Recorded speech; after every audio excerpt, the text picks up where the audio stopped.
আমাদেরকে মানুষের ডিভাইড করব বিভিন্ন পার্টির মাধ্যমে। আজকের দিনে আমরা ডিভাইড হব, কিন্তু আজকের দিনে আমাদের পার্টি ইম্পর্টেন্ট না, রাজনীতি ইম্পর্টেন্ট না। আজকের দিনে আমরা ইম্পর্টেন্ট হচ্ছে আমরা একসঙ্গে থাকা, একটা থানসায় আসা।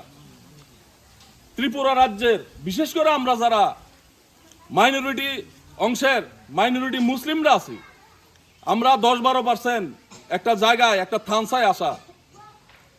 আজকের দিনে যদি আপনারা একটা থানসায় একত্র না হন, তো আজকের দিনে ত্রিপুরা রাজ্যের বিভিন্ন জায়গায় বিভিন্ন বিধানসভা কেন্দ্রে আপনারা দেখতেছেন যে কি ঘটনাগুলা আজকের দিনে হইতাছে। আজকের দিনে আপনারা প্রত্যেকেই স্মার্টফোন ইউজ করেন, খবরের নিউজ দেখেন, চ্যানেল দেখেন, সবাই অবগত আছেন যে যদি আমাদের বাড়িঘর জ্বালায়া, আমাদের মসজিদ জ্বালায়া, আমাদের মাদ্রাসা জ্বালায়া যদি যারা জ্বালায় তাদের নাম দাম দিয়ে আপনি যদি কেস করেন, মামলা করেন, তাদেরকে অ্যারেস্ট করবে না প্রশাসন, বরঞ্চ আপনার বাড়ি, যারার বাড়ি ভাঙছে, যারার ঘর জ্বালাইছে, তাদেরকে অ্যারেস্ট করব। এটার চাক্ষুষ প্রমাণ হয়েছে শিমুলতলায়। আপনারা দেখতে পাচ্ছেন বিভিন্ন ধরনের ঘটনা ত্রিপুরা রাজ্যে।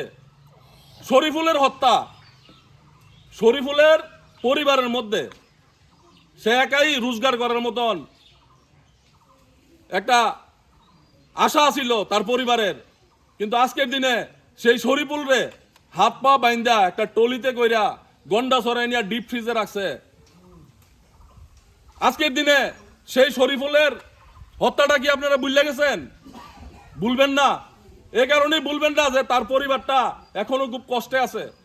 আপনারা জানেন এই রাজ্যের কোন নেতা, আমাদের রাজ্যের মাননীয় মুখ্যমন্ত্রীও সেই পরিবারটার একবার খবর নিতে আপনার মনে হয়নি যে সংখ্যালঘু অংশের মানুষরাও মানুষ। তো আমরা মনে করি আজকের দিনে যে বিভিন্ন আপনারা, আমি কয়টা বলবো এখানে, কয়টা বিধানসভায় বলবো, কয়টা বিধানসভা বলবো আপনাদেরকে। মোহনপুরে 12টা পরিবার থাকে মুসলিম, মসজিদ ভাঙ্গিয়া, মুয়াজ্জন রে মাইরা, ইমাম রে মাইরা, সবকিছু ভাঙচুর করিয়া তস নস করে লাইছে। আপনারা জানেন উদয়পুর সেম ঘটনা, একটা কুরবানির ইস্যু নিয়া বাড়িঘরটারে ভাঙ্গিয়া লাইছে। বিভিন্ন জায়গায় ত্রিপুরা রাজ্যের কয়টা বিধানসভার নাম আপনাদের কাছে দেব, আপনারা সব জানেন। কিন্তু আজকের দিনে ত্রিপুরা রাজ্যে আমরা যারা মাইনরিটি সংখ্যার মানুষ আছি, সংখ্যালঘু অংশের, আমাদেরও তো একটা গার্জিয়ানের দরকার আছে। আমাদের জন্য তো কথা বলার জন্য একটা গার্জিয়ানের দরকার আছে, আছে কি নাই? আছে না? আমাদের উপরে যদি আক্রান্ত হয়, আক্রমণ হয়, আমাদের হয়েও কথা বলার জন্য আমাদেরও একটা গার্জিয়ান দরকার আছে। তো আমরা ত্রিপুরা রাজ্যে যতগুলো আক্রান্ত আমরা হই, প্রথমে কথাটা কে বলে? ত্রিপুরা রাজ্যে আমাদের পাশে কে দাঁড়ায় জানেন আপনারা? কে দাঁড়ায়? ওইটা হলো মহারাজা প্রদ্যুৎ কিশোর দেববর্মন। এ রানীবাজারে যখন 2 বছরের একটা বাচ্চাকেও ছাড় দেওয়া হয়েছিল না, বাড়িঘর গুলা যারা তছনছ করে রেখেছিল, ওই দিনও মহারাজের সঙ্গে সারা রাত্র আমি কথা বলেছিলাম। মহারাজ আমাদেরকে সাহায্য করেছিল, পুলিশ ফোর্সে ধরে সবকিছু এখানে পাঠানোর বন্দোবস্ত করেছিল। তো আজকের দিনে আমরা যদি মার খাই, আমাদের বাড়িঘর জ্বালাই, আমরা যদি আক্রান্ত হই, বিশেষ করে আপনারা যারা এডিসিতে আছেন, তারা আজকে আমাদের তিপ্রা মথা দলের, আমাদের মহারাজার সরকার আছে বলেই এখানে আমরা হিন্দু, মুসলিম, খ্রিস্টান, বুদ্ধিস্ট আমরা সবাই একত্রিত হয়ে ভাই ভাই হইয়া চলতে পারি। আজকে আপনারা এডিসির বাইরে লক্ষ্য করে দেখেন যে একটা বিধানসভার মধ্যেও মানুষ শান্তিতে নাই, একটা বিধানসভার মধ্যে মানুষ শান্তিতে নাই। কন্টিনিউয়াস একটা সাম্প্রদায়িক উত্তেজনা। যে কোনো একটা বিষয় যদি কোনো জায়গায় একটা ঝগড়া হয়, আমরা আগে দেখি যে ঝগড়াটার মধ্যে কি কোনো একটা হিন্দু ছেলে ছিল, কোনো একটা মুসলিম ছেলে ছিল। আমাদের সমাজ কি এরকম ছিল? যে দোষী, যে অপরাধী, সে শাস্তি পাবে, সে যে কোনো সম্প্রদায়ের হতে পারে।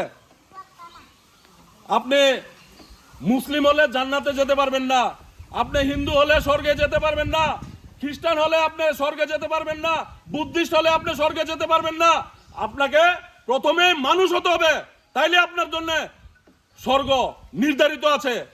কারণ মানুষ মানুষকে ভালোবাসতে হবে। প্রত্যেকটা ধর্মগ্রন্থে প্রথম বাণী আছে যে মানুষ মানুষকে ভালোবাসো।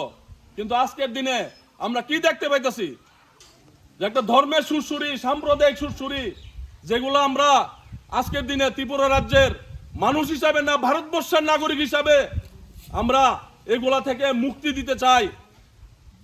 আমরা দেখব কার রক্ত লাগবে, কার রক্তের গ্রুপ কি, কার মেয়ে সমস্যায় আছে, বিয়ে দিতে পারছে না, টাকার জন্য, অর্থের জন্য, কে চিকিৎসার জন্য চিকিৎসা করতে পারছে না, আমরা ওইগুলা দেখব। কার চাকরি নাই, কার খাদ্য নাই, ওইগুলা দেখব। কিন্তু আজকের দিনে ত্রিপুরা রাজ্যে একটা ভয়াবহ পরিস্থিতি আপনারা বিভিন্ন বিধানসভায় আপনারা দেখতেছেন। তো আমি এই কথাগুলো বলার একটাই কারণ, এই কারণ রয়েছে